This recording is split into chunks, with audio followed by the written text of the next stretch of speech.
Welcome to Unbelievable Stories. Today's story is full of shocking twists and real drama. Subscribe and like to stay updated. Let's dive in. It was September 15th, 2003, and the barbecue was buzzing with life.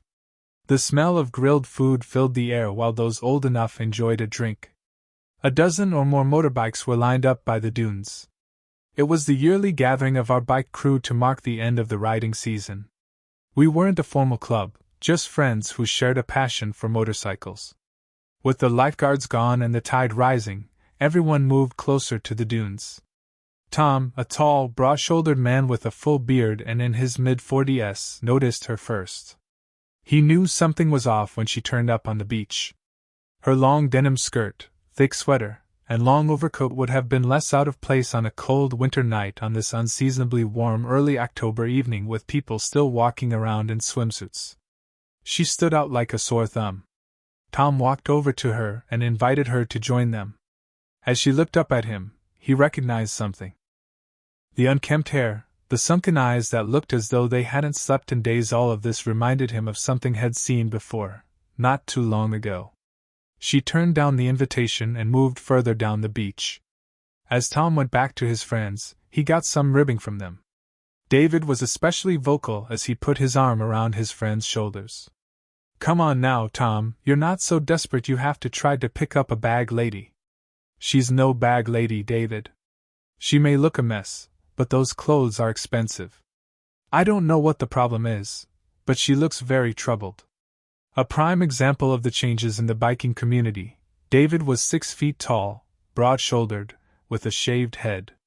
By day, he was known as David Lawson and wore a pinstriped suit. Not that he liked it, but a stockbroker's clients expected a sober dress code.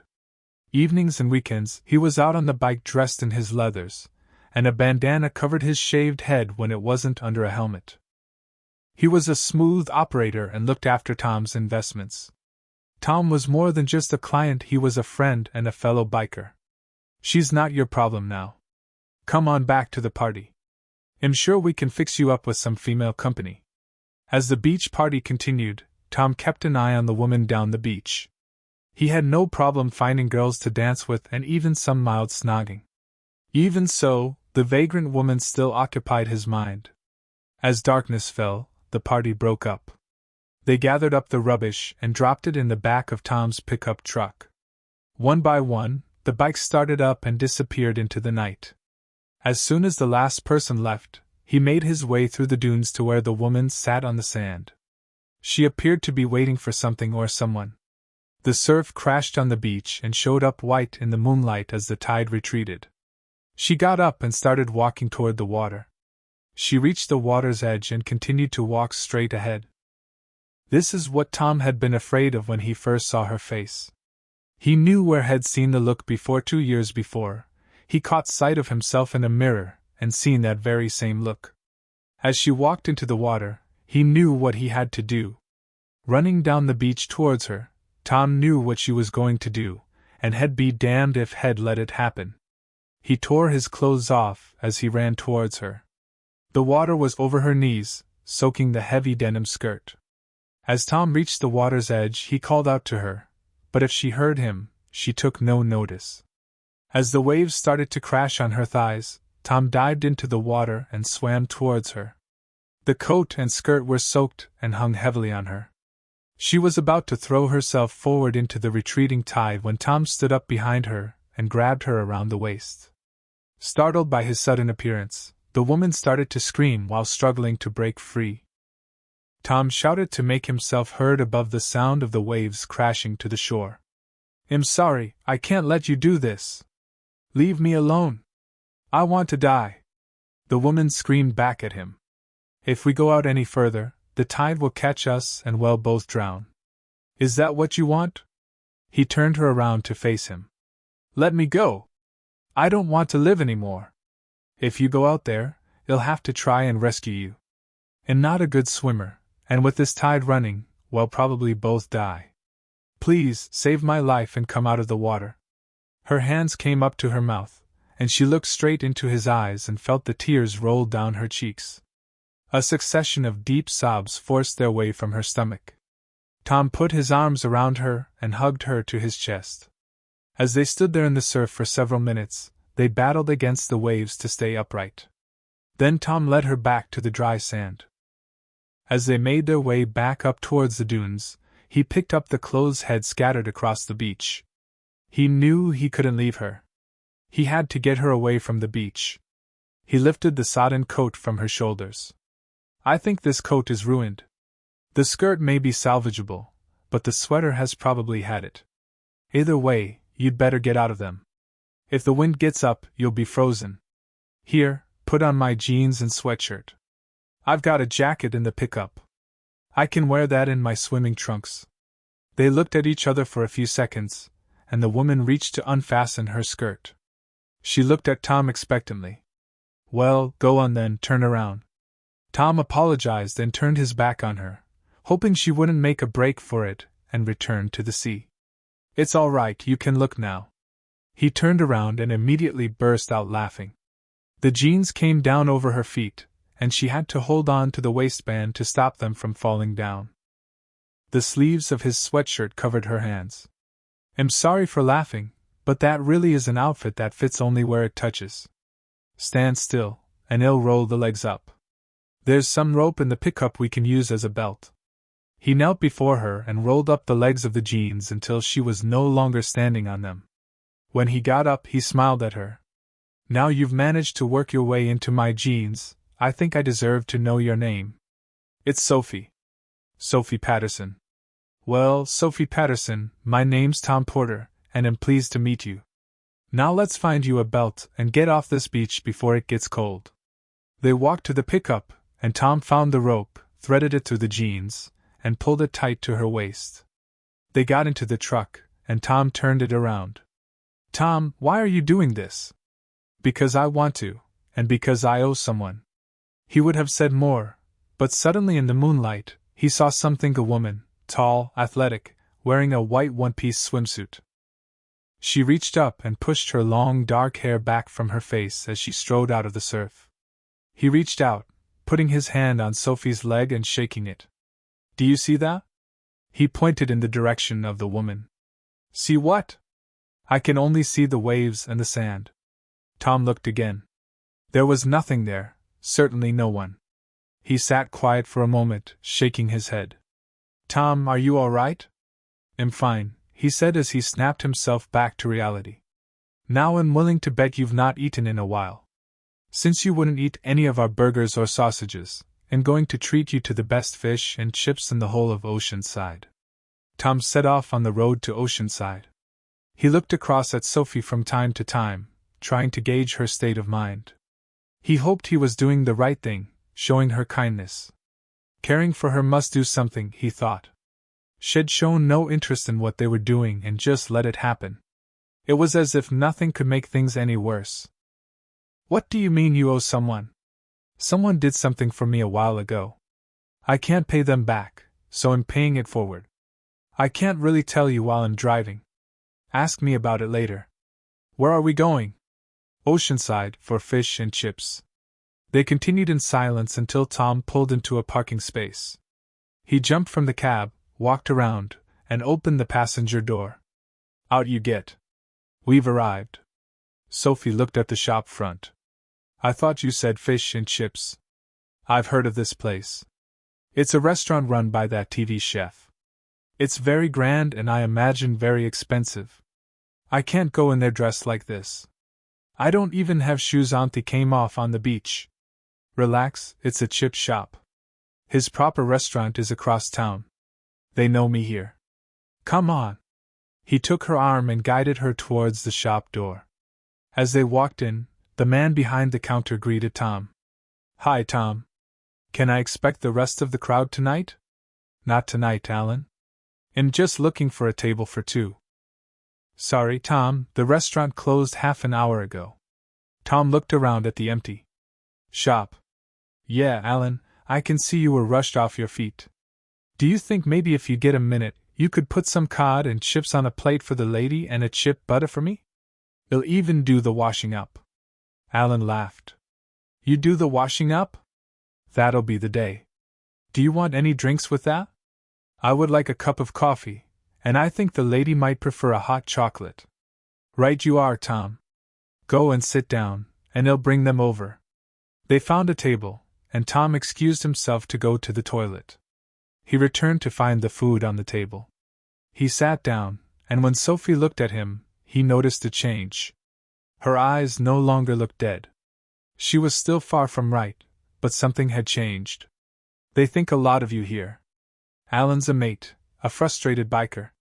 Well, the waitress speaks very highly of you. What waitress? The restaurant is closed. The girl who wiped the tables down. Tall girl, mid-30s, dark hair, brown eyes, nice figure, quite a pretty face. Tom looked around the empty restaurant. Point her out to me. Well, I can't. She's gone now, but she said very good things about you. Is there something wrong? You look a bit pale. The restaurant closed half an hour ago. All the staff have gone home. Alan is alone here. I can't help that. I know what happened. She was here, and she was dressed as a waitress. I have to say, with her looks, she could do a lot better than waiting tables in a chip shop. We spoke, and when I told her I was here with you, she smiled and said you were the nicest man she knew. It really happened. I know I'm not imagining it. No, I'm sure you're not. It's just that your description sounded like someone I used to know, but it couldn't possibly be her. Tom shook his head to clear it. He nodded towards her plate. Get stuck in and tell me what you think. On the way back home, Tom looked across. Sophie was fast asleep in the seat beside him. She said she'd enjoyed her meal but hadn't been able to finish it. Now he was driving her back to his place for some much-needed sleep. Sophie obviously couldn't wait. He expected her to wake when he stopped in his driveway and switched off the engine. Sophie just moved in the seat and continued to sleep. Gently closing the door of his truck, Tom walked up and opened his front door before returning for Sophie. He lifted her from the seat and carried her up to the guest bedroom and laid her out on the bed. He untied the rope around her waist and pulled his jeans from her legs, easing the sweatshirt off. His gaze fell upon her body. She was really quite something, about 56 tall, slim, shapely body, pulled in nicely at the waist. Her skin was pale, with freckles on her shoulders. If you'd asked him to describe his ideal woman, it certainly wouldn't fit the one on the bed, someone more like his ex-wife, Emily. So why was he getting a warm feeling in his chest as he looked at this girl who must be 10 years his junior? As she lay sleeping, her face looked angelic, even framed as it was by her greasy, uncombed brown hair. God, you're beautiful. What fool damaged you so badly? He thought, covering her with the duvet.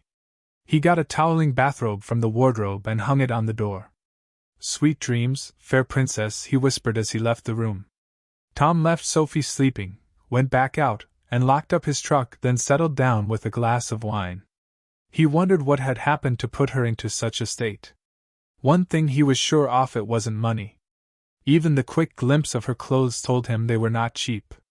If he was not mistaken, it reminded him of the jacket he used to wear. For a moment, he was back there, sitting on his bed in Oxford, watching Emily dress to go out.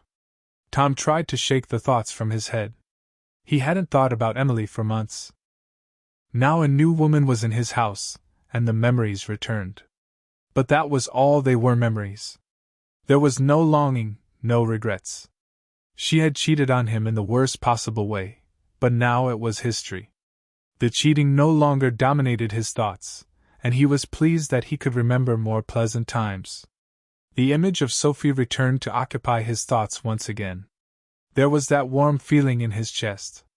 Whatever the problem, it could wait until the morning.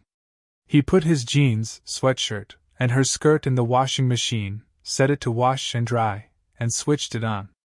By morning, they'd be clean and dry. He took himself off to bed, where he reflected on the events of the day before picking up his book. Just after midnight, his bedroom door opened. "Oh, I'm sorry, I was just checking it wasn't a dream." Sophie had put on the robe he left in her room. "Couldn't you sleep?" Tom asked. "I just woke up somewhere strange, and I panicked." "Did you undress me?" "Yes, but I never touched your underwear." Your skirt is in the wash. Oh, I see. Thank you. Sophie blushed and then continued, I don't suppose you have something I can sleep in? I don't have any clean ones. Sorry, I haven't worn pajamas since I was a kid. I have some nice long shirts with tails in the wardrobe and t-shirts in the second drawer down. She went to the wardrobe, grabbed a shirt, and went to the bathroom. Tom heard the shower running as he settled down to sleep. Some time later, he felt the bed move as she climbed in with him. Tom, would you hold me, please? I really need someone to hold me. She started to sob almost immediately. He took her in his arms and held her close as she cried. As the crying stopped, Tom turned over, and she spooned into him. Thank God tomorrow's Sunday, Tom thought to himself as they drifted off to sleep. Tom woke up alone, had a shower, and made his way down to the kitchen, half expecting to be alone as usual. Instead, he found Sophie searching through cupboards. She had already made coffee and toast. I was going to start breakfast, but I didn't know what you liked. I was just trying to find something to iron my skirt. Do you have an iron and ironing board? Tom went to the cupboard under the stairs and got out the required implements, and took them to her. Thank you. My skirt is so full of creases I couldn't possibly wear it. Tom looked at her. His shirt never looked that good when he wore it. Her bare legs were long and shapely. She had her hair wrapped up in a towel. In the light of day, he could see her eyes were green and that her young, girlish face was freckled. Egg and bacon okay for you? He asked. She nodded, and he started cooking. As they ate in silence, Sophie repeatedly looked into Tom's eyes. She saw kindness there but also sadness. When he topped up the coffee, he tried to get her to open up. So, do you want to tell me about what led up to last night? I don't want to burden you with my problems. You've done more than enough already. I should go. You can leave now if that's what you want. It might be a bit difficult in only your skirt and your underwear.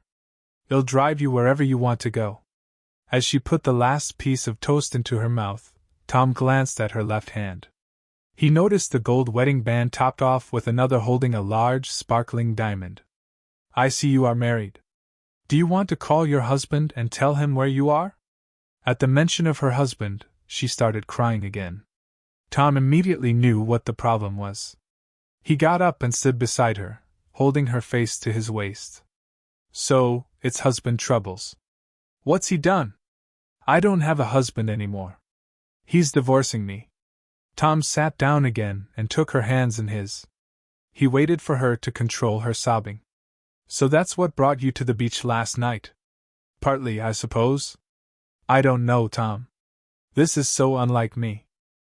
I'm normally the one other people depend on. Can you believe that? I run a team of accountants, devising custom-made plans to help people pay less tax. Now here I am, unable to cope with a marriage breakup. There's nothing silly about that. Psychologists rate it as stressful as the death of a loved one. You didn't see any warning signs? None. Douglas and I had been married for 10 years. I thought we were doing okay. We've been trying to start a family, but without success. 3 weeks ago, he told me he was in love with someone else and moved out. But that was 3 weeks ago. What's happened since then? I saw him with her on Friday. They were going into a baby store. She's pregnant. She's giving him the baby I couldn't. I don't know what got into me. I don't suppose a man can understand how it feels for a woman to know she must be infertile. He left me for someone who could give him the children he wanted. So you felt worthless and unloved? I suppose so. I don't know how I felt, really. Suddenly, my reason for being was gone. I wasn't a whole woman. It didn't matter if I lived or died. I don't know why, but I got on a train and ended up here. Do you still feel that way? I don't know. I don't think so. She squeezed Tom's hands. If it wasn't for you, I wouldn't be here this morning. Thank you. I am still alive, and I owe it to both of us to make the best of that. In that case, we've a busy day ahead. You need some clothes, and then you need to speak to Hannah. Tom, I lost my purse last night. I've checked my coat pockets. It's not there. It must have come out in the sea last night. Everything is in that purse, me driving license, credit cards, and all my cash. I don't have any money. Does a motorcycle mechanic make enough money to loan me some cash? What makes you think I'm a mechanic? The dealer's name is on the side of your truck. That's because I own the dealership. Don't worry about the money. Who is Hannah? The short blonde girl at the party last night. She's one of the best solicitors in the West. She'll help you with the divorce. You may not want it, but you can't stop it. Hannah can make sure you don't lose out. Is there anything you haven't thought of? Yes, how I'm ever going to wear that shirt again without seeing you in it. Now go up, dry your hair, pick out a clean shirt, and we'll go into Oceanside to get you some clothes and shoes. Shoes? Yes, shoes. Your old ones will be floating past the dock by now. Sophie almost smiled as she went up to dry her hair and get dressed. Tom knew that Oceanside wasn't the best place for clothes shopping, especially on a Sunday. Desperate problems required desperate remedies. Sophie used the journey to check out more closely the man she had spent the night with. His dark beard made guessing his age more difficult, but the traces of gray in his hair helped. She guessed he was about 45. His strong arms were tanned, as was his face, which told her he spent plenty of time outside. She remembered the feeling of being surrounded by those arms, how safe she felt, yet how vulnerable she'd been. What had possessed her to climb into his bed? There had only been the thin fabric of his shirt between them. Had been the perfect gentleman, wrapping his arm around her as she sobbed, dripping tears onto his chest. She wondered if she should feel insulted when he rolled over away from her. What she actually felt was relief as she snuggled up to his broad back. By 2 p.m., they'd managed to kit her out with shoes and clothes enough for a few days. They sat outside a cafe, drinking coffee and making plans. Tom phoned Hannah and arranged to call in on his way home. They had a light lunch, and Tom took her on a tour of the area before going to Hannah's house. All the time they were together, Sophie studied him. Tom was an attractive man. It was not just his looks and his tall, strong physique. He had the sort of self-assurance a man gets when he knows he has nothing to prove to anyone. In the shops, he had expected service, and he got it. What's more, the assistant seemed pleased to serve him. Why would a man with so much going for him be alone and carrying such sadness in his eyes?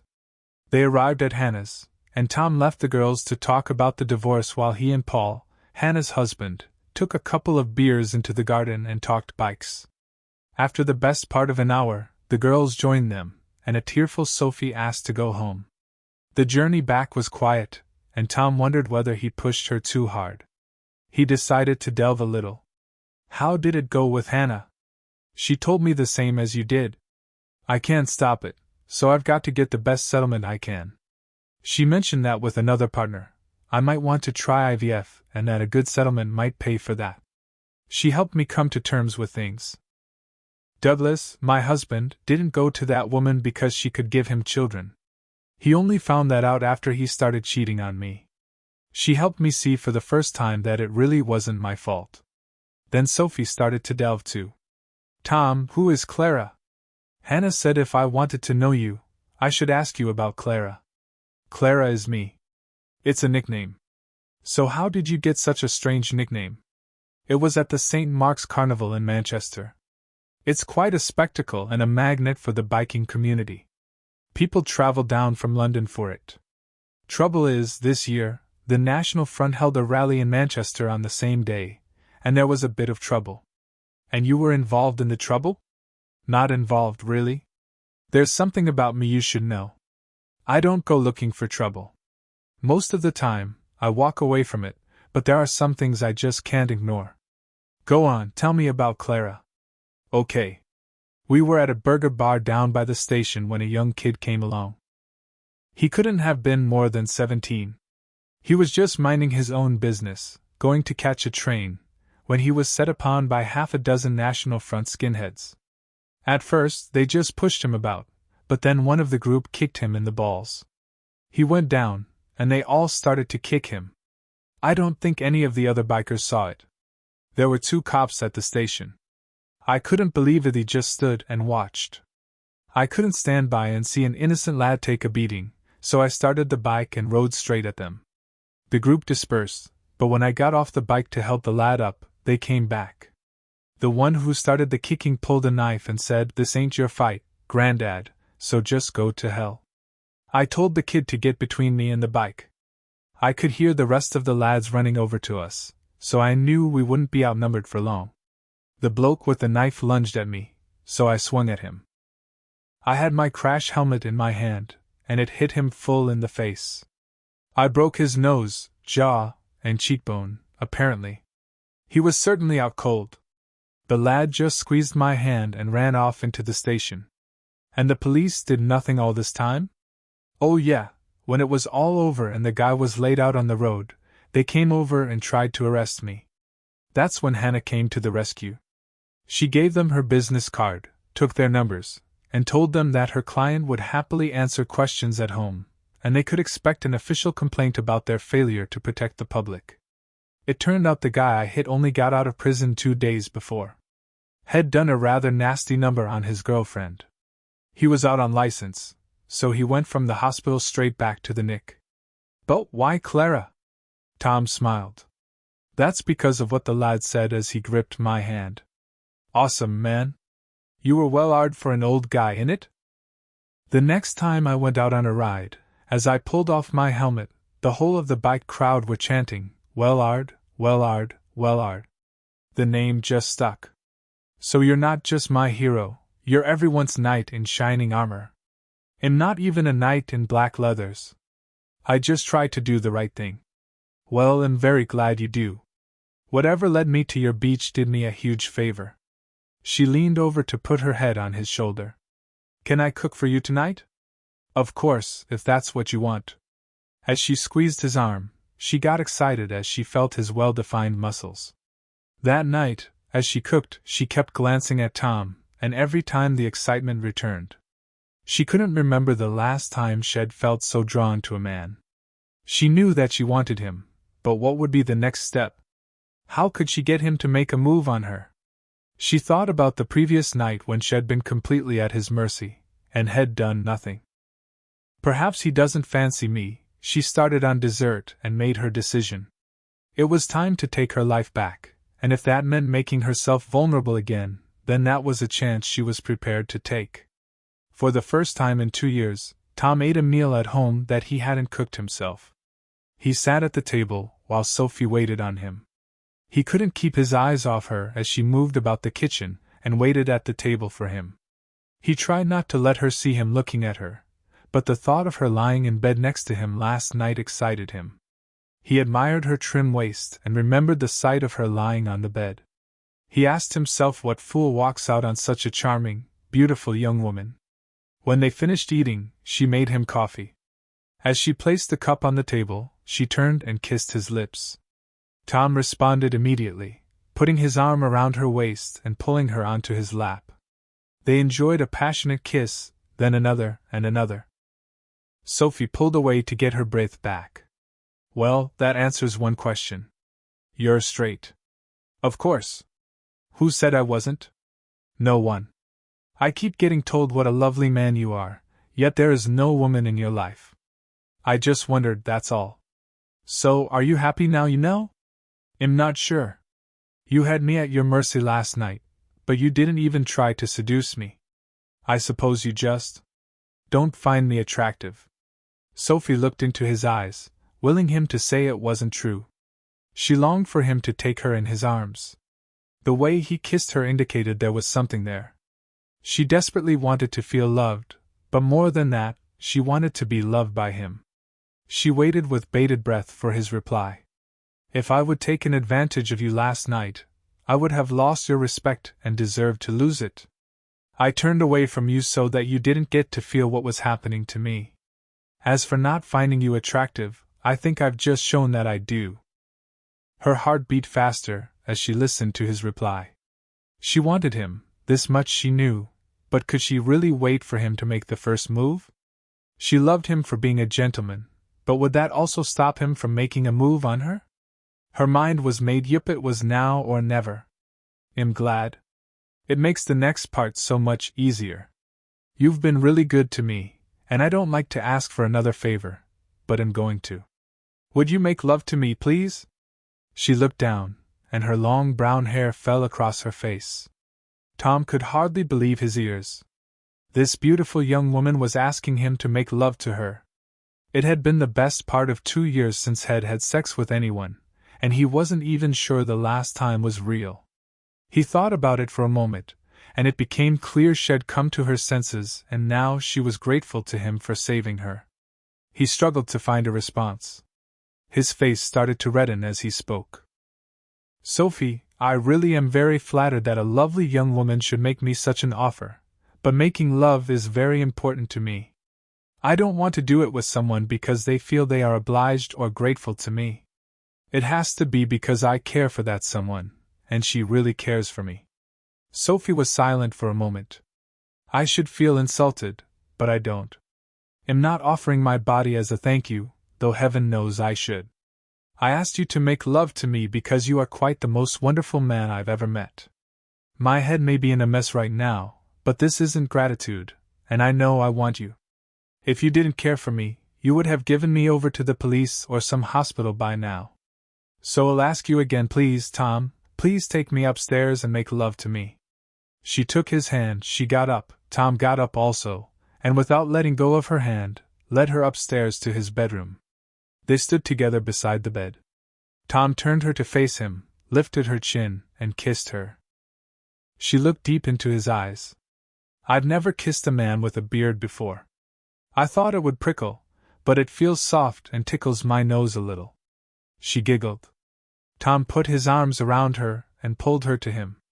She needed to be touched by his gentle hands, her breathing becoming labored as their kissing intensified. Tom's body left him in no doubt how he felt about her. They made love. If I can stay here, you might not have to wait long, said Sophie. She climbed off of him and lay on her side, pulling herself close to him. Tom put his arm around her. I could lie like this forever. Can I stay, Tom? You can stay here as long as you want. As he kissed her, he said, I think I should take a shower, as he started to get up from the bed. Is there room for two? They showered together. After that, they returned to bed, snuggled up together, and drifted off to sleep. Sophie woke and was looking at Tom with love in her eyes. Tom was woken in a way He'd never experienced. Oh goody, you're awake. I thought I was going to have to start the party on my own. Wow, you were right, it was better. She leaned forward and placed her elbows either side of his head as she kissed him. You are so good for me. I don't deserve to be treated the way you treat me. You think it's all one-sided? You've just given me the best night of my life, and you think you should be grateful? Sophie, you are a beautiful young woman who has been treated badly. You deserve all I can give you and more. Kissing him again, she climbed off. Tom looked at the clock and realized for the first time since he bought the business, he would be late for work. That thought should have instilled a sense of urgency, but it didn't. He wanted to enjoy his time with her. Over breakfast, they discussed their plans for the day. Tom had to go to work, but Sophie had plans to visit the bank to get enough money to pay Tom back. That night, when Tom got home, he found her distressed. The bank had refused her access to her accounts without proper identification. Everything that identified her had been in the purse she had lost.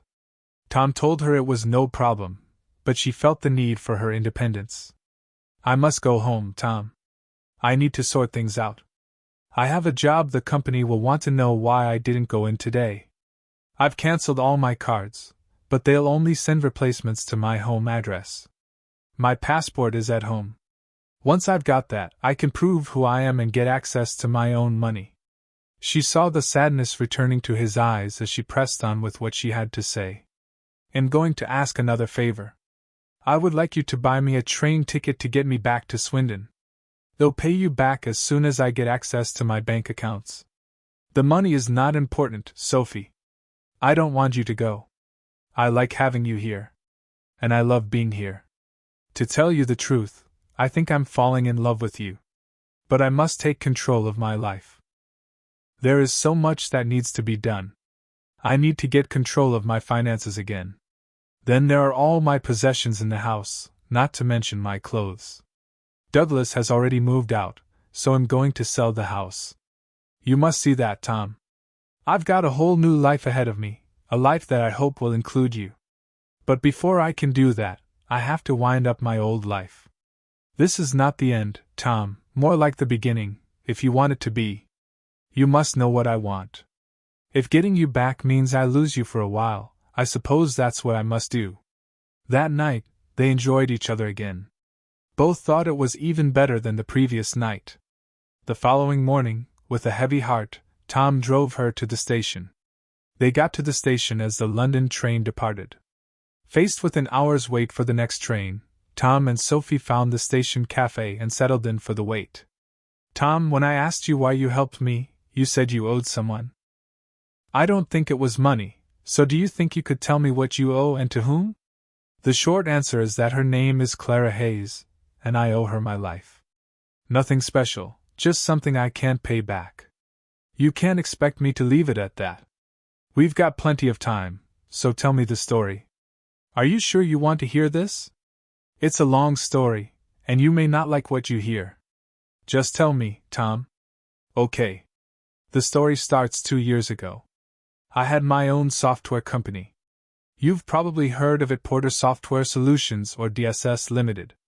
I set it up straight out of college, and it sort of took off. Everyone was buying PCs, and Windows made them easier to use. We wrote commercial software, office suites, and accounting packages. We rode the wave for a while and did very well. When we floated the company on the stock market, I did very nicely. My wife, Emily, and I held on to 60 of the shares between us, and I effectively gained a partner with expertise in business. Things went well for a while, but my projections showed the demand for our software packages declining. Even Microsoft started looking to develop hardware as another revenue stream. I knew we couldn't carry on forever, so I started looking for alternative income sources.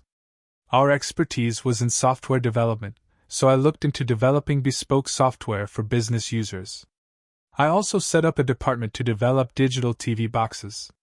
My partner Carl opposed all of this, seeing it as a drain on resources. But with 60 of the shares, my wife, Emily, and I always carried the day. That's when the problem started. I traveled around the country, drumming up trade to enable us to continue to expand. I was away from home for about 2 days a week but brought in several contracts for bespoke software. I should have seen what was happening, but I didn't. I was completely focused on keeping the company moving forward. I could have sold up then and come out a very wealthy man, but people depended on me, and I wanted something to pass on to my son. The upshot was that I didn't realize that I wasn't giving my family the attention they deserved. Then my most successful deal happened. I landed a contract to develop the firmware for digital TV set-top boxes. It was the start of our future. I was high as a kite as I drove home. I couldn't wait to tell everyone about the deal. All the way home, I was making plans. I saw that I had neglected Emily, and I was going to start making up for that. I thought we'd start with a holiday, just the 3 of us, anywhere in the world. I would let them choose. I knew whatever they wanted, I could afford it. When I got home, I was a little surprised to find Carl's car in the drive. What the heck, I thought, I can share the good news with him as well. There was something odd about the way they all sat there on the sofa, Carl, Emily, and my 16-year-old son, Ethan, all sitting there side by side, waiting for me. I expected Emily to get up and welcome me home, but she just sat there. I dropped my bag, clapped my hands, and with a big grin told them the news. I've done it! I've pulled it off! We're going to be part of the biggest revolution since the invention of TV, probably 25 million set-top boxes for digital TV. And guess who has got the contract to develop the firmware? No one moved, no one spoke. Don't you understand? This is worth millions, and that's without the upgrades that are bound to be required at a later date. Sit down, Tom, was the first thing anyone said, and it came from Carl. I sat down in the chair and looked at them. What's going on? You should be overjoyed. This deal secures the company's future. It's not going to happen, Tom. We've shut down the development section and laid off the staff. The company can't afford it, so we're going to stick to what we know. What do you mean you've shut it down? On whose authority? It may have escaped your notice, but I'm the majority shareholder. Emily and I have a controlling interest. I'm the CEO, damn it. I noticed a small movement. Emily's hand slipped from under her legs and rested on top of Carl's. There was that little squeeze, the kind of thing couples do when they are supporting each other. That's what I'm here to talk to you about. We had an emergency shareholders meeting yesterday and voted you off the board. The company can't afford all your flights of fancy. We are a good, profitable company, and would be a darn sight more profitable if we didn't have to finance all of your pet projects. And this has nothing to do with you screwing my wife? It was just a guess, but that hand movement told me there was more than business going on. No, it doesn't. That's a completely separate issue. This is strictly business. Of course, I'm grateful to Emily for her support. I'm sorry, Tom. Emily spoke for the first time. He's right. Your spending was out of control. We owed it to everyone to stop you before you ruined the company. Oh, really, Emily? And whose bed were you in when he told you that? Was it my bed, or did you go to his place? She looked at the floor and passed across an envelope. I opened it to find a solicitor's letter telling me that my dear wife had filed a petition for divorce, citing irreconcilable differences. I won't take you to the cleaners, Tom. You've been a good husband, but it isn't working anymore. I hope we can still be friends. Friends? You steal my company, you sleep with the enemy, and you expect to remain friends? Did you ever know me at all? I hope when you've calmed down, you'll change your mind. We still have our son to think of. We should try to get on. I'll be leaving with Ethan tonight. Perhaps you'll think it over when we're gone. I found it hard to believe what was happening. Half an hour before, I was on top of the world. Now that world was falling apart. I was still reeling from the shock when I realized my 16-year-old son was sitting there, and so far hadn't said a word. I knew he was there for a reason. So, Ethan, what's your part in all this? I asked. I can't believe you're sitting there and have nothing to say. I'm going to live with Mom and Carl. I see. So he's taken my company, my wife, and now my son. Is that it? Well, what do you expect, Dad? Everyone knows you were loaded, but what advantage did I ever see? You made me go to the local comprehensive when you could easily afford school fees. It was the local comprehensive that made me what I am. Nobody owes you a living, son. That school didn't do too bad a job. You managed to win a scholarship for the public school's sixth form. No, I didn't, Dad. She paid the fees because you wouldn't. He knows it's the easy route into the top universities. So you're prepared to sell me out for 2 years' school fees and a new Ford Focus? I put my hand to my forehead. God, where did I go wrong with you? Carl and Emily got up. Carl turned to me. Tom, I know this is a lot to take in. I think we should leave you alone for a while. He offered me his right hand, which was his mistake. Perhaps had forgotten I was left-hand. Strictly business, Tom. Nothing personal. I gripped his right hand in mine, then smashed my left into his face, knocking him to the floor. Blood was running from his nose. You've stolen my company and my family. Of course, it's personal. Now get up and get out of my house. I looked at Emily. Are you planning on marrying him? Yes, as soon as the divorce is final. Well, just remember, Emily, when a man marries his mistress, it creates a vacancy. Just what is that supposed to mean? I'm sure you'll figure it out. Maybe Ethan here will help you. Emily helped him to his feet and held on to him as they walked out the door. Ethan followed without a word. As I closed the door behind them, the only thing I could feel was empty. Since leaving university, there were only 2 things in my life: me, wife, and my company. Later, of course, came my son, and he also formed a prominent part. In less than an hour, it had all been taken away. On TV, people in my position reach for a bottle. I've never understood that. I drink when I'm having a good time. I certainly wasn't doing that.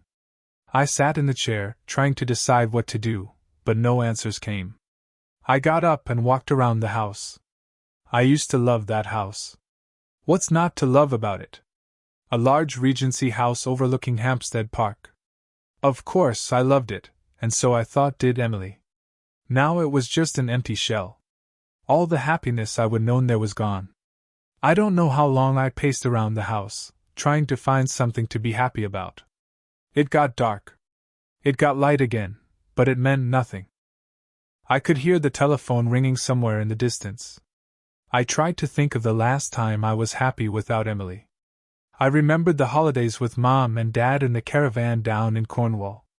Both Mom and Dad were dead, but the feeling of happiness I associated with that caravan kept pulling at me. I knew I had to go there. I just walked out of the house. There I was on the beach, the same beach I would played on so happily as a child, the same beach where I met you. I didn't know why I was there. Of course, it didn't make me happy. Instead, it made me miss Mom and Dad all over again, reminding me of how alone I was. The tide was going out, and I walked towards the ocean. The waves crashed against me as I strode into the surf. It seemed right to end my empty life in a place for which I only had happy memories. I walked out further, and suddenly she was there, standing in the sea in front of me. She stood about 510 tall. Her long dark hair hung down her back. She wore a white one-piece swimsuit. She looked at me and spoke. "This is not the way, Tom. Turn around and let's go back." "Why? What's the point?" "There's no reason to go back. There is always a reason to live. There are things you have to do, people you have to meet." "What are you talking about? And how do you know my name?" "I'm talking about you. It's not your time. If you go further, I will have to save you. Turn around and come with me." She offered me her hand. "Come with me, Tom." "Who are you? Do I know you?" "My name is Clara, and no, you don't know me, but I know all about you. Please come with me." I took her hand and turned around to follow her. She walked elegantly out of the waves. I tried to guess her age and put her at about 33. She led me up the beach and into the dunes beyond. We came across a house in the dunes. It was of an unusual construction, being made completely of wood, with a veranda that looked out to sea, almost an old colonial bungalow in sunny Cornwall. She led me up to the door and took me inside. She let go of my hand and left me in the hallway. A few minutes later, she appeared with a towel, drying her hair. "The bathroom is through there. Why don't you go and have a shower?" I moved off in the direction she indicated and did find a bathroom. I was still in a daze and moving very slowly. In what seemed no time at all, she was there beside me, helping me out of my clothes. She turned on the shower and waited for me. I stood naked before her as she opened the shower door. I just stood under the spraying water, not moving at all, when she stepped out of the swimsuit and got in the shower with me. I should have been surprised. Looking back, I should also have been excited. She was a hell of a beautiful woman. I actually felt nothing. In the words of the song, I had become comfortably numb. She pulled my head down to her shoulder as she washed my hair and hugged me as she washed my back. "You're in shock, but don't worry. I can fix you. You look like you haven't slept in days," she said. She led me to the bedroom. "Well, deal with that first." Still naked, she took me to a bedroom and put me to bed. I woke gently. It was dark outside. Emily's arm wrapped around me. That's when I realized it had all been a terrible dream. I moved away and started to turn over. "Oh, Emily, I just had the most awful dream.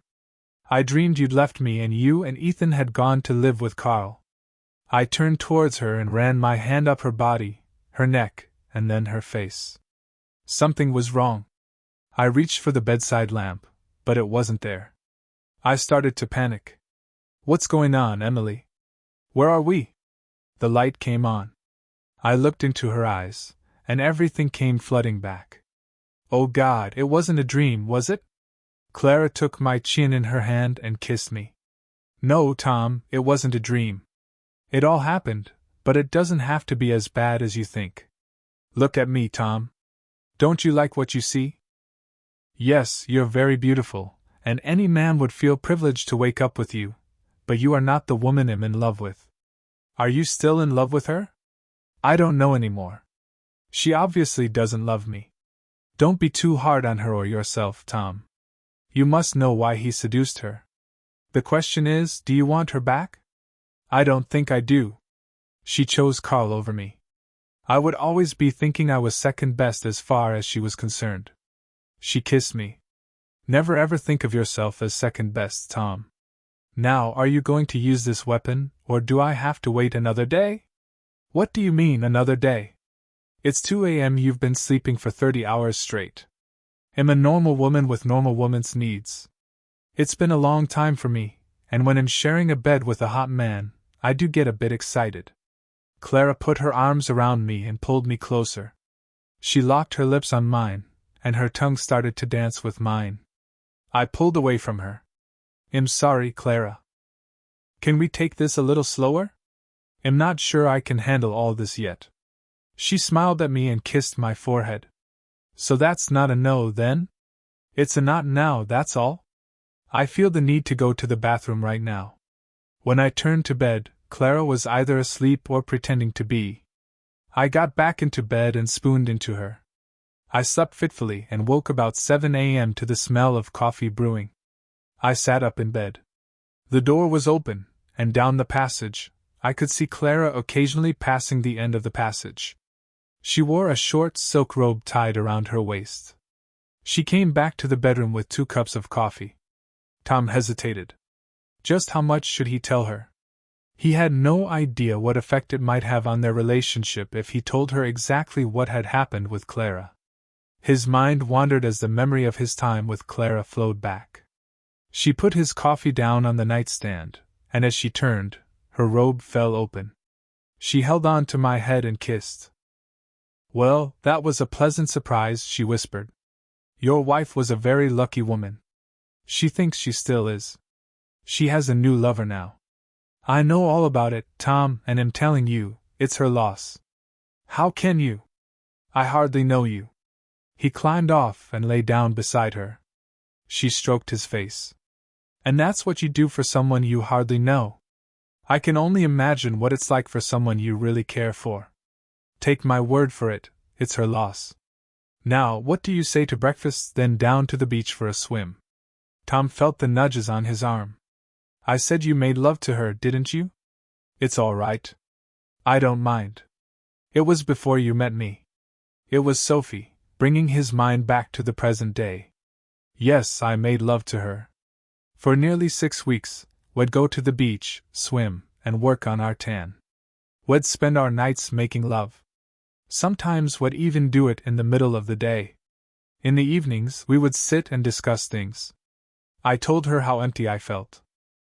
I would built up a company and made a lot of money, but to what end? I now had no family to pass it on to, and even the company that bore my name had been lost.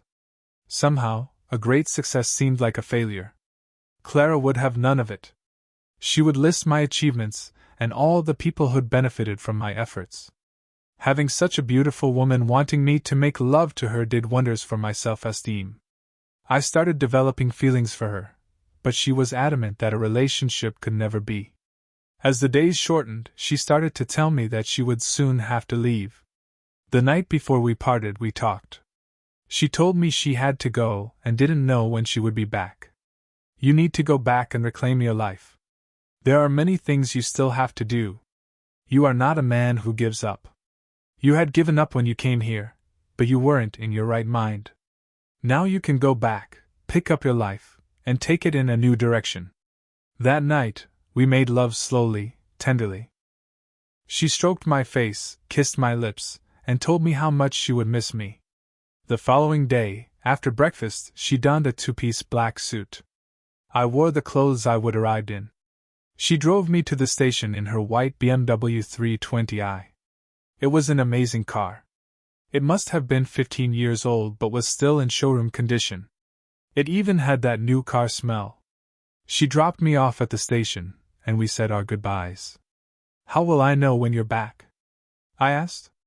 Look for me on the beach. If I come back, that's where it'll be. So, said Sophie, the person you owe is Clara, and you owe her your life. I suppose, indirectly, I owe her mine as well.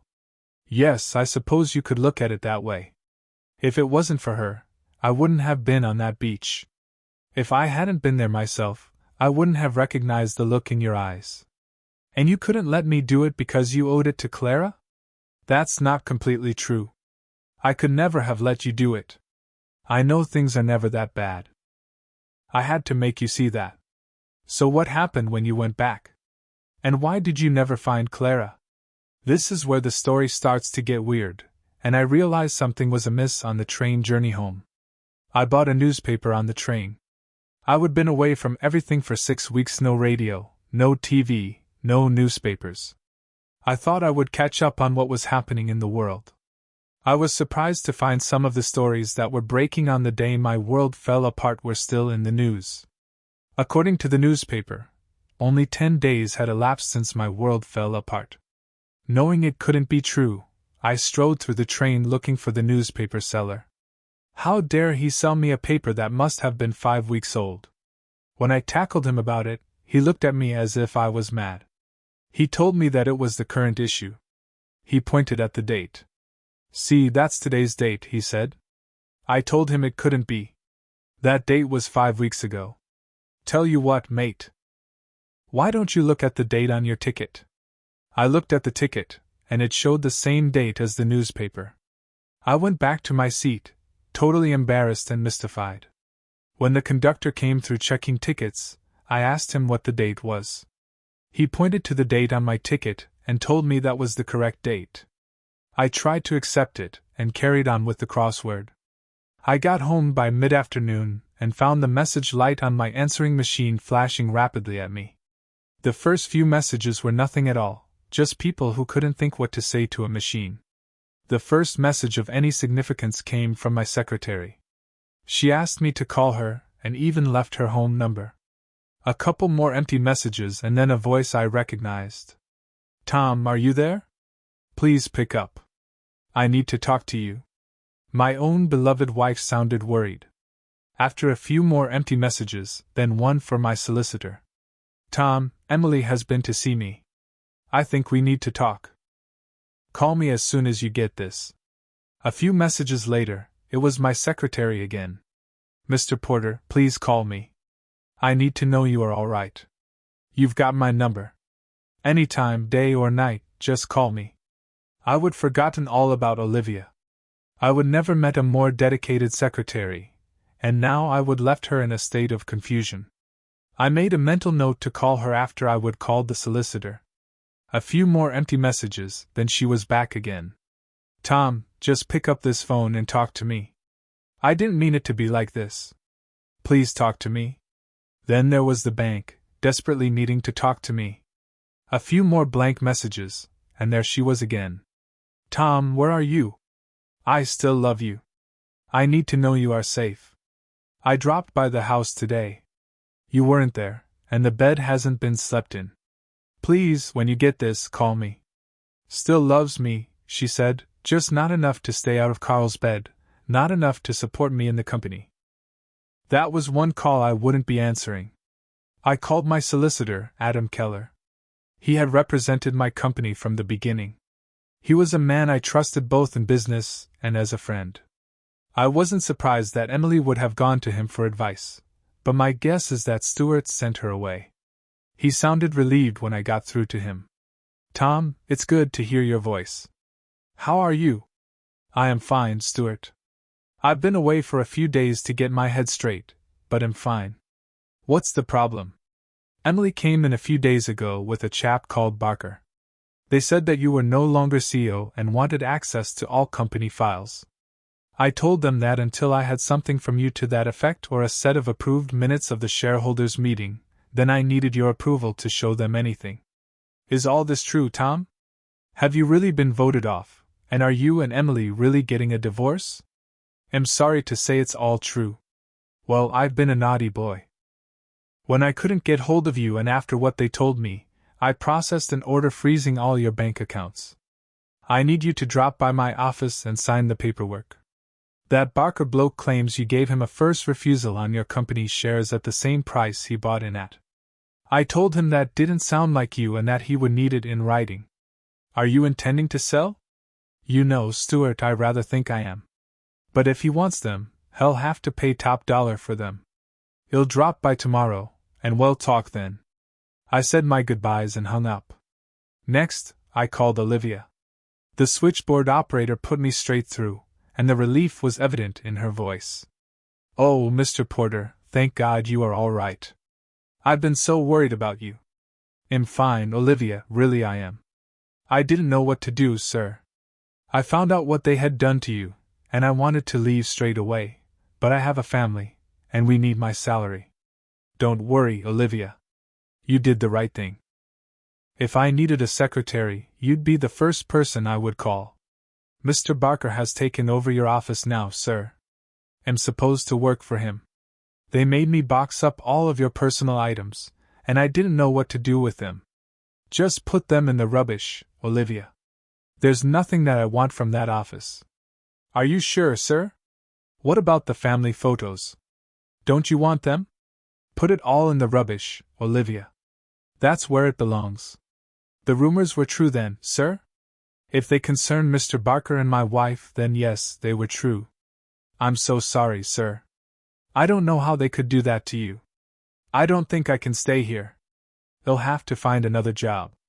Don't do anything hasty, Olivia. If you need a reference, they'll tell them you were the best secretary I ever had. Oh, sir, I'm going to miss you so much. I could hear her crying at the other end of the phone. Olivia, would you like to have lunch with me tomorrow? I can pick you up, we'll have lunch, and then I can hand over my car to you. I would love to have lunch with you, sir, but you don't have to worry about the car. They told me you were keeping that. I don't want it, Olivia, but I really want to say a proper goodbye to you, so I'll meet you tomorrow at 1 p.m. Right you are, sir. I'll look forward to it. Olivia had been a good secretary for me, and her loyalty was always total. No matter how many times I told her to, she never used my first name. I was always Mr. Porter or Sir. I rang around a few of my contacts and got 3 possible openings for her. Then I rang the bank and said I would be in the following afternoon to sort out any problems. For the first night since it all blew up, I slept in my own bed. To my surprise, I slept well. The following morning, I went to see Adam Keller. I signed the papers for the freezing order so that he was in the clear and got him to lift it. He recommended a divorce lawyer who would protect my assets. He was under no illusions that he would keep the company business with Carl in charge, so he was working completely for me. We came up with a plan, and he agreed to handle everything for me. Lunch with Olivia was a bit of a tearful affair. I gave her details of the jobs I would found and told her to call to arrange interviews. When we got back to the office, I gave her a huge bouquet, and the tears started again. I locked the car and gave her the keys, then set off to the bank. Emily and I had separate accounts with a joint account for household and general expenses. I transferred half of the money in the joint account to my own personal and surrendered my card for the joint account. I walked into the charity furniture shop and arranged for them to come to the house to pick up the furniture. From there, it was on to the estate agent to list the house. Then I got a taxi home. The light was flashing on the answering machine when I got home. I guessed who it would be. I pressed play. Tom, are you there? Speak to me, God damn it. I know you're back, even if I did have to find out from your secretary. Can you guess how it feels having that look down her nose at me while she tells me that my husband is all right? I swear she's got the hots for you. Please, Tom, just talk to me. Over the next couple of days, I set about moving out. There was very little I wanted from the house, just my desk, chair, and my mom's old dresser. Everything else was stuff that Emily bought. I put my stuff into storage, packed my clothes in suitcases, and waited for the locksmith and the guys from the charity shop. When they came to pick up the furniture, they couldn't believe the quality of the stuff I was giving them. A lot of the stuff we pick up is really only fit for the tip, but this will fetch a good price." "Thank you, sir," the driver told me. "You should be thanking my wife. She's the reason it's all got to go." "Ah, I see. I'm sorry to hear that, sir. Still, it's an ill wind that blows no one any good, eh?" I shook his hand and watched him drive off with all the trappings of my old life. I called a taxi to take me to a hotel. We stopped off at the estate agent's to drop off the new keys to the house. I bought myself a mobile phone, and the following day boarded a train to my new life. I had no idea what that life would be, but I knew I would live it in Cornwall, somewhere near a certain beach. Yes, I intended to search for Clara. In case my old colleagues tried to get in touch, I paid for a short period of call diversion from the landline in the house. I didn't expect to get many calls. Shortly after boarding the train, the ringing phone took me by surprise. I answered the call and heard a familiar voice. "Tom, are you there?" Emily sounded almost hysterical. "Tom, if you're there, please talk to me. I called at our house today to see you, but my keys don't fit, and the house looks empty. I'm hoping you transferred the number to wherever you're living now. Where are you, Tom? I need to talk to you. I think I've made the biggest mistake of my life." "There, I've said it. Now, please talk to me." I thought about it for a moment. Would talking to her bring any benefit? She decided our marriage was over, and she had cheated me in the boardroom. Now it seemed Shed had a change of heart. Could she possibly undo the damage she had done? No, of course she couldn't. Without saying a word, I disconnected the call and switched off the phone. Within a few days, I would found a furnished flat in Oceanside. Adam Keller called me to say that he'd found a broker for me. In line with my instructions, a small amount of my shares in the company would be sold on the open market. If Barker wanted them, he'd have to pay the market price. The trick of selling a large amount of shares is to do it a little bit at a time. Put too many on the market, and the price drops. Sell too slowly, and the news of an event like the departure of the CEO leaks out, and the price drops anyway. I would instructed the broker to offload all of my shares at the best price possible. Stewart did tell me that Carl had been in touch with him again to make me an offer for the shares. He told him that he would pass the message on. Within a week of arriving in Oceanside, I found the beach where I would meet Clara. I spent some time on the beach but met no one I recognized. I went up into the dunes to find the house but had no success. I returned every day until the day I came upon a concrete base. I was working out what it was when an old boy walking his dog came up to me. "You lost or something, mate?"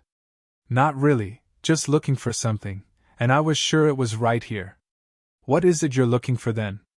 "A large single-story wooden house." "You mean the old Hayes house? Well, looks like you found it. It used to stand right here." "What do you mean used to be? What happened to it and when?" "The council cleared the site about a year ago. The kids used to play in it. One day, it caught fire. The fire brigade put it out, but the council decided the ruin was a danger to the public and tore it down." "No, it can't be. I'm talking about a house where a young woman lived. She was about 33, about the same height as you, hourglass figure, strikingly beautiful." "Oh, that's her all right. She and her husband lived here, used to spend most of their days out there on the beach. They did my heart good just to look at her. Actually, she used to get more than my heart going, if you know what I mean. It was a sad day and no mistake when he went in the water." "When was this, and what happened?" "It would be about 12 years ago now. He was one of them blokes who set up a dot-com company. He got out at the right time, sold the business on to someone else, and made $1 million in the process. That's why they moved down here and built the house. Love's young dream, they were. Everybody said so. She used to be an Olympic swimmer. She loved to be in the water. He was the problem. He couldn't stop. He had to make more money, so he played the stock market. He lost a lot, every penny. Well, he couldn't live with it, could he? One day, while she went shopping, he took himself out to the beach and just walked out into the water. According to the rumor, she came home, found what had done, and swam out to sea looking for him. His body washed up down at Seaford. They never found her. But that can't be. I was in that house only a week ago. I was talking to her. Not this house. You weren't, son. You must have the wrong beach because this is the only house there's ever been on this one. I found myself with another mystery. First, 6 weeks turns into 10 days. Now I find that the house I was living in only a week ago was demolished the year before. I had to investigate further, so I took myself off to the offices of the local newspaper. I told them I was writing a book about the couple and asked if I could look through their archive. It took me less than an hour to get lucky. I found the first story about finding Hayes' body. His wife, Clara, was not available for comment. The following week, they carried the story of Clara's disappearance. There was a photograph of her. It was my Clara, looking exactly as she had when she came out of the sea to stop me. I knew then she wasn't coming back, at least not in any way that would allow us to have a relationship. I persuaded them to let me have a copy of the photograph. I went back to my flat and looked at my bank and credit card statements, looking for something to tell me where I would been for those 10 days. I found nothing that gave me any idea. In the end, I gave up.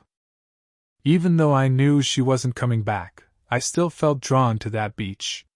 She'd said when she came back, that's where I would find her. It was as if she wanted me to be there.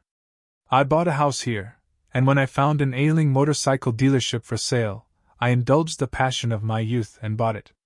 Since then, I've spent much of my free time on the beach. Sophie squeezed his arm. Did you ever see her again? No, I never did. Not until the night I met you. I thought I saw her coming out of the surf just as we were about to leave the beach. It was only for a second, and then she was gone. Were you in love with her, Tom? No, I don't think so. I liked her a lot, and she was very beautiful. But really, I think I felt I owed her something. She'd given me so much in that 6 weeks or 10 days, whichever it was in reality. I would have done anything to have been able to give something back to her. Do you have her photo? Tom got out his wallet and produced the picture he'd got from the newspaper office. Sophie looked at the picture, and the blood drained from her face. I've seen her, Tom. I've seen her twice.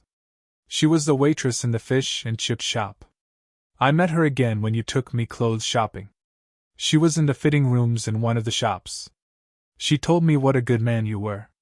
Do you think she's looking after us? Well, if she brought you to me, I need to thank her again. Perhaps she didn't bring me to you, but she made sure you were there for me. The public address announced the imminent arrival of Sophie's train. They made their way out to the platform. They kissed like a pair of teenagers. Sophie, are you really coming back? You bet I am. I have to get everything sorted out. I don't know how long it will take, but as soon as it's done, it'll be back. What about you, Tom? You're not going to disappear like Clara? No, it'll be here. It'll wait as long as it takes. He kissed her again as she got on the train. A tear came to his eye as the doors closed and the train started to move. He waved until he could see her no more, then returned to his car and drove to work. July 20th, 2005. Tom was in his element. He turned off the water from the hose and stood and looked at his pride and joy. He sniffed, taking in the wonderful smell of gunk. The Harley Roadster gleamed in the sunlight. Tom took his chamois leather and started drying the paint and chrome work. He noticed the taxi pull up. Crouching down, he picked up his tube of Solval Autosol and started to polish the cam covers. He heard the cab door close but didn't turn to look. He knew who it would be. Had been told she was here. She'd been asking about him in Oceanside. It was only a matter of time before she sought him out. She stopped on the side of the bike and waited for him to get up. Tom continued his polishing. It's been a long time, Tom. You're looking good. He stood up and wiped his hands with his polishing rag. He looked her up and down. The past years hadn't treated her particularly well. She was about 20 pounds heavier, but even her face looked fatter. You're not looking so bad yourself, Emily. You don't need to flatter me. I know how I look. So what brings you to this part of the world? Was the divorce settlement not good enough? I gave you $500,000 from the house. You kept your company shares. Adam Keller said you were happy with the lump sum for Ethan's child support. No, it's nothing like that. As a matter of fact, you were very fair, all things considered. Look, we can't really discuss things out here. Can we go inside? For the first time since she arrived, he noticed she was carrying a briefcase. That made him a bit curious, so he invited her into the house.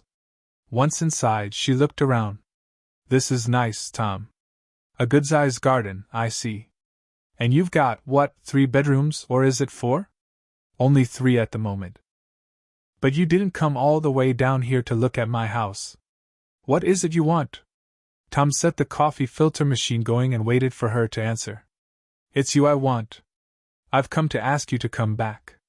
Tom stopped in his tracks. His mouth fell open and his eyes widened. Emily put her hand to her mouth and started laughing. No, I didn't mean that. I'm not asking you to come back to me, though God knows I would if I believed it would work. I would even beg if it would do any good. But I know you better than that. I burned my bridges with those divorce papers. It wasn't until I was without you that I realized what I really wanted. You know how the song goes, you don't miss your water till your well runs dry. You lost me as soon as I guessed you'd had Carl with you. You acted like lovers on that sofa. That was enough for me. How is Ethan? I gather he's firmly hitched his team to Carl's wagon. I tried to stop him, Tom, really I did. But he's an adult now. If he wants to change his name, I can't stop him. He still looks up to Carl. Give him time. He's still young. He's had 7 years. I think that's long enough. What about you? I gather it didn't work out with Carl. Do you remember what you said to me as we went out of the door? I do, and it came back to haunt me. When a man marries his mistress, it creates a vacancy. It only took him a year to fill that vacancy. It didn't help that I was still in love with you. You never asked me why I did it. I've asked myself several times, and I still don't know. He was just so damn persuasive. A silver tongue doesn't cut it once you're spending all your time together. Once I caught him with his trousers down, so to speak, there was only one ending. So what's happening now? Have you found someone else? There have been a couple over the last 5 years, but they don't go anywhere. You're a hard act to follow, Tom. You were always a good husband. There was just that one year when you were running around all over the place, trying to get work for the company to change direction. I was a fool letting that prick convince me that you were playing around. I never did. You were always all I wanted in a wife. I had no need for anyone else. I know that now, but it's too late, isn't it? You got that right. Way too late. So this visit isn't about us. What is it about? We want you to come back. Back to the company. We can offer you your old job back, and you'll have a free hand. You can take the company in whatever direction you want.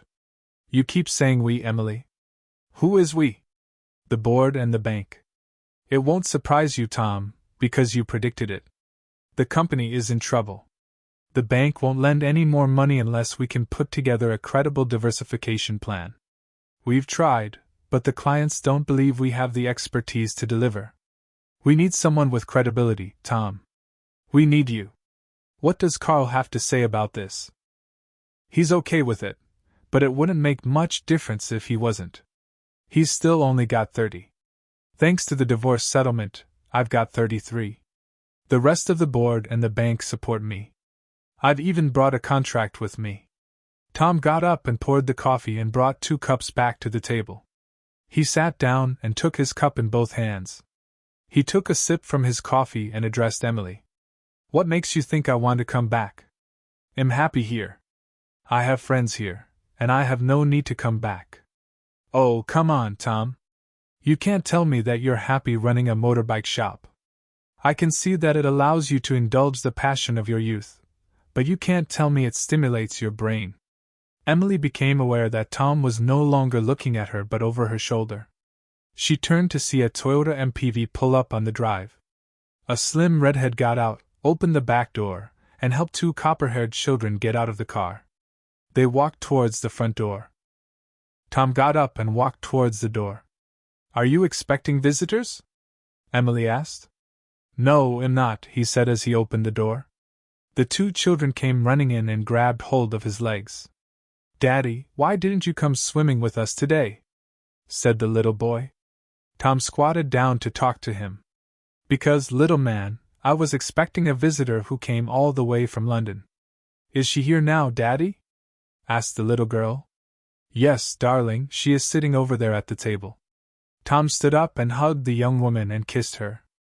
Emily felt a twinge of jealousy seeing them together.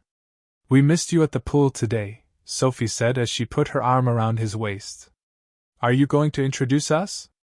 They all walked back towards the table. As Emily offered her hand, Tom made the introductions. "Emily, this is Sophie. Sophie, this is my ex-wife, Emily. And these two ankle-biters are Daniel and Clara." He bent down to the children. "This is the lady Daddy was married to before he met Mommy." Sophie shook Emily's hand, then took her in a fond embrace. "It's nice to meet you. I owe you so much." Emily looked puzzled. "What can you possibly owe me? Isn't it obvious? These two, my life, basically. If it wasn't for you, none of this would have happened." "Well, Sophie, if you're trying to make me feel like a stupid, you're doing a hell of a good job. I didn't see a wedding ring." "Well, you know how it is, Emily. Once bitten, twice shy." "Tom, were you expecting me today?" Emily asked. "Soon after you booked your taxi last night, someone rang to say you'd be coming here. Like I said, I have friends here, real friends, people who care about me. Now, why don't you tell me the whole story? So what is it that you don't already know? I want to know the real reason you came." "I told you, I want you to come back." "Well, you can have him back. He's mine now," Sophie called out from the laundry room. "The company is in trouble, Tom. What I didn't tell you is that we've been made an offer. The thing is, it's an all-or-nothing deal. I only own 33 of the shares. She still has 30, but the other 33 belongs to 4 other shareholders. They all want to sell. Even Carl is considering it. The bank wants us to sell so that we can settle our overdraft. I really did come to ask you to come back. If you come back, I can swing the others behind me, and the bank would give us more time. Sell, Emily. Just let it go. Get the best deal you can. I don't want to. That company is my last link with our old life, Tom. I don't want to let it go. Take the offer, Emily. Let the past go. They won't take on our debts. They'll be left with less than 100,000 once we've settled with the bank. Carl will be left with nothing. He remortgaged his house to buy some of your shares, then lost them to me in the divorce settlement. Please, Tom, come back and help us to rebuild the company.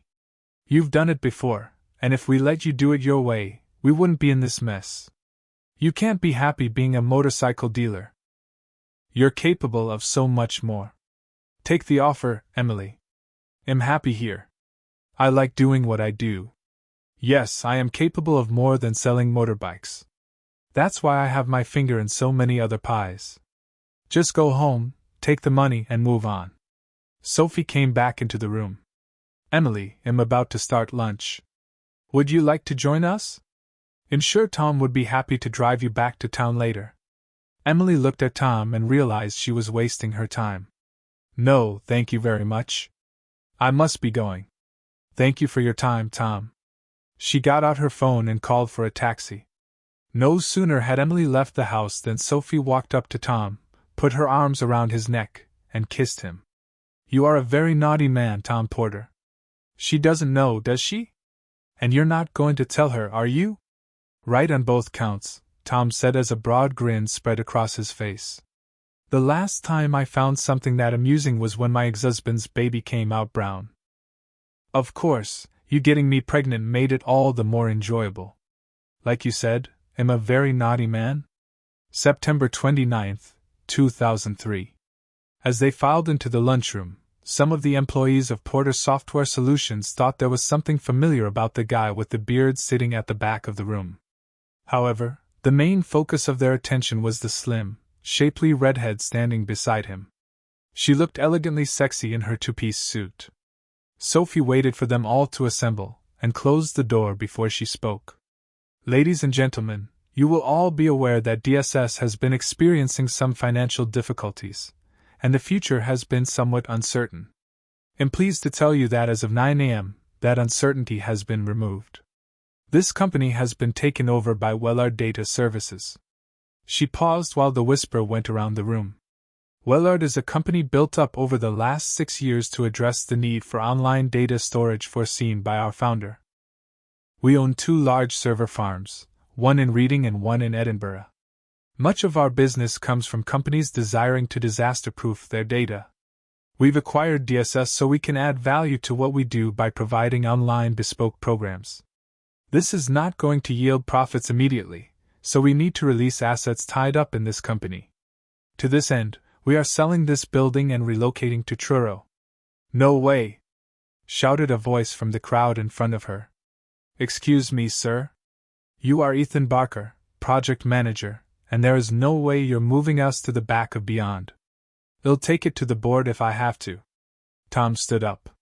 What code do you write, Mr. Barker? Ethan thought he recognized the voice, and the man with the beard looked familiar. I don't write code. I'm a project manager.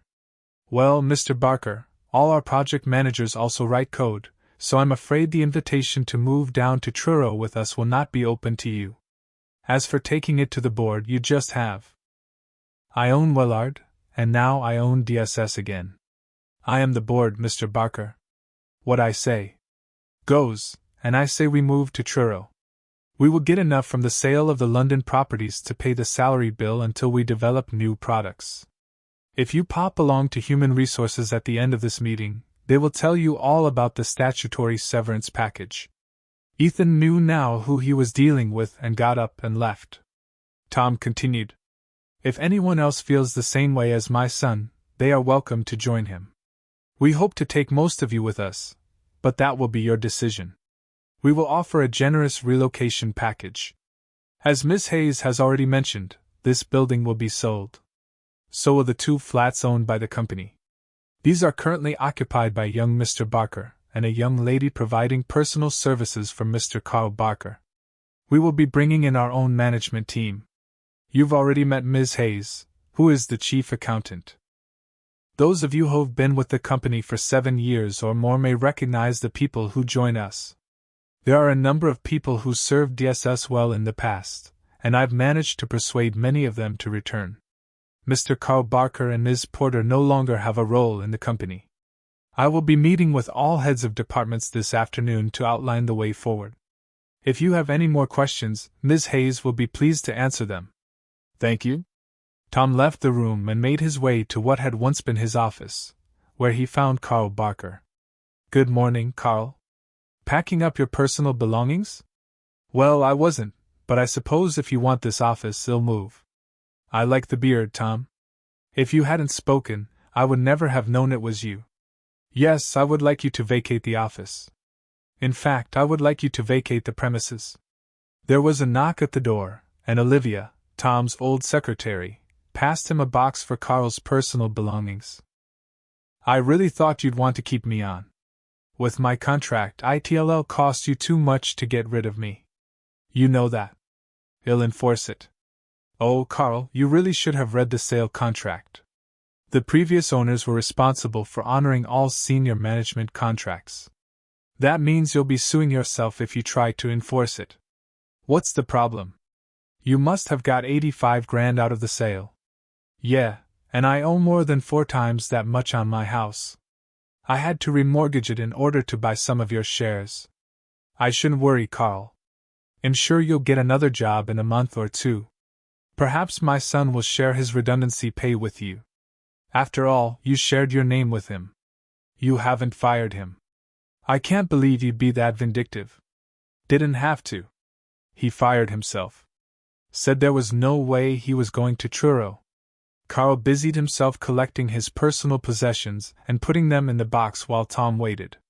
Eventually, he picked up the box and moved towards the door. Carl, you do realize this is all strictly business. Nothing personal. Carl stopped and thought about shaking Tom's offered right hand. He remembered the broken nose he got the last time he shook it, turned around, and left. Tom sat at his old desk. He stretched out his arms and ran his hands over the leather top. Olivia knocked on the door and entered the office. I just wanted to say, sir, it's so good to see you back where you belong. Thank you, Olivia. It's good to have you back. I'll bet your last employer was sad to see you go. Well, they did offer a generous increase, sir, but I knew who I wanted to work for. I'll be very glad to have you with us down in Truro. Are you sure it's okay with your husband? Oh yes, sir. We'd always planned to retire to Cornwall. Now we're empty nesters. There's nothing to keep us here, and he's already been offered a job. Olivia, don't you think you've known me long enough to call me Tom? Oh, I couldn't do that, Mr. Porter. It wouldn't be right. Is there anything I can get you, sir? Not right now, Olivia. Why don't you take an early lunch, and I'll see you back here at 2 p.m. Yes, sir. Thank you. She'd been gone only a few moments before she came back in. There is a Miss Hayes to see you, sir. Send her in, Olivia, and then go to lunch. Yes, sir. Sophie walked in, smiling to herself. Emily was right about one thing. That woman's sweet on you. She's a hell of a good secretary. That's what's important to me. I suppose this makes you my boss now, doesn't it? You know, I've got a fantasy about my boss where I make a mistake, and he punishes me for it. So just how does he punish you? Oh, I would have to leave that to him, sir. Tom stood up. I'm sorry, sir. He'll try to do better, but I have to be punished, don't I? Indeed you do, Tom said as he slapped the other cheek with a smile. Whatever you say, sir. You're the boss now, Ms. Hayes. I hope you've learned something from your mistake. Oh, I have, sir, she sighed. I've learned that I would better make a lot more of them. And what do you think your husband would say about that? I don't have a husband, sir. My partner was too damaged by his ex-wife to ever try again. The man's a fool, Tom told her. Why don't you marry me? But what about my children, sir? Tom flopped back into his chair and took her by the hand. I'll adopt them, he pulled her towards him. In that case, sir, the answer is yes. They both laughed at their role-playing, then shared a kiss. They were disturbed by the sound of the door opening. Standing in the doorway was a tall, elegant woman. Her long hair pulled back in a ponytail. She wore a black two-piece suit. She smiled at the couple behind the desk, who both looked back at her. Clara, they said in unison. The woman continued to smile, then blew them a kiss and was gone. The couple looked at each other. That was her, wasn't it, Tom? He nodded. You saw her too. She was real. I didn't dream her. If she wasn't real, we both had the same dream. I got the impression she was saying goodbye. Perhaps she thinks we don't need her anymore now. I'll have to be your guardian angel. Only if you'll let me. Yours for the rest of our lives. It's a deal, she said, locking her lips on his. Thanks for watching. Do you think Clara was a memory or something supernatural guiding Tom? Let me know in the comments, and don't forget to like and subscribe.